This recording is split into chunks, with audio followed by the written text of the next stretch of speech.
क्रांती news, आवाज सर्वसामान्यांचा। दारव्हा तालुक्यातील पेकरडा येथील शेतकऱ्यांची अडाण नदीवर पूल बांधण्याची मागणी जिल्हाधिकारी व पालकमंत्री यांच्याकडे करण्यात आली आहे।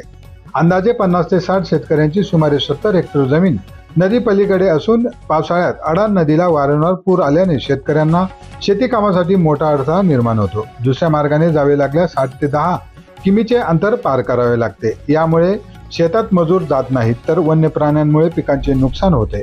शेती पडीक पडण्याची वेळ आल्याने शेतकऱ्यांनी आत्महत्येचा इशारा दिला आहे। त्यामुळे अडाण नदीवर पूल उभारून शेतकऱ्यांना दिलासा द्यावा अशी मागणी शेतकऱ्यांनी केली आहे।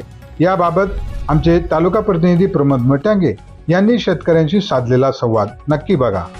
महाराष्ट्र क्रांती न्यूज मध्ये आपलं स्वागत आहे। दारव्हा तालुक्यातील पेकरडा या गावी आपण दाखल झालेलो आहोत।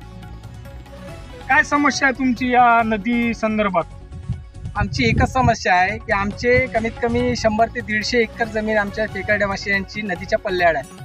आमचा खरीप हंगामातली त्याचं काहीच असं जाण्या येण्याची व्यवस्था नसल्यामुळे पूर्ण पिकाची हानी होत आहे। तरी आमची एकच विनंती आहे की कमीत कमी आम्हाला एखादा पूल तरी जाण्या येण्याजोगा तयार करण्यात यावा। आणि मागच्या निवडणुकीच्या आधी आता जी पंचवार्षिक झाली तेव्हा आपले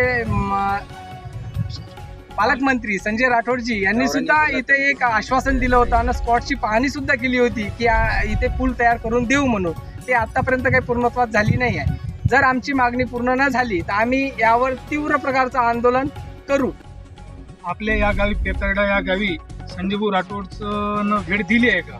हो, दिली होती आणि स्पॉट सुद्धा पाहून गेलेले होते इथून। आणि त्यांनी निवडणूक झाल्यानंतर पूल बांधून देऊ असं आश्वासन सुद्धा दिलेलं होतं। तुमची मागणी मान्य न झाल्यास तुम्ही काय करसाल? आम्ही मागणी जर मान्य नाही झाली तर आम्ही तीव्र आंदोलन करू। आम्ही कमीत कमी 100-150 शेतकरी आहे तिकडले, एक तर उपोषण करू नाही तर तीव्र आंदोलन करू। मी प्रमोद मेटांगे, महाराष्ट्र क्रांती न्यूज साठी यवतमाळ। अशाच नवनवीन बातम्या पाहण्यासाठी आमच्या महाराष्ट्र क्रांती न्यूज या YouTube चॅनलला लाईक करा, सबस्क्राईब करा आणि बेल आयकॉनला प्रेस करा।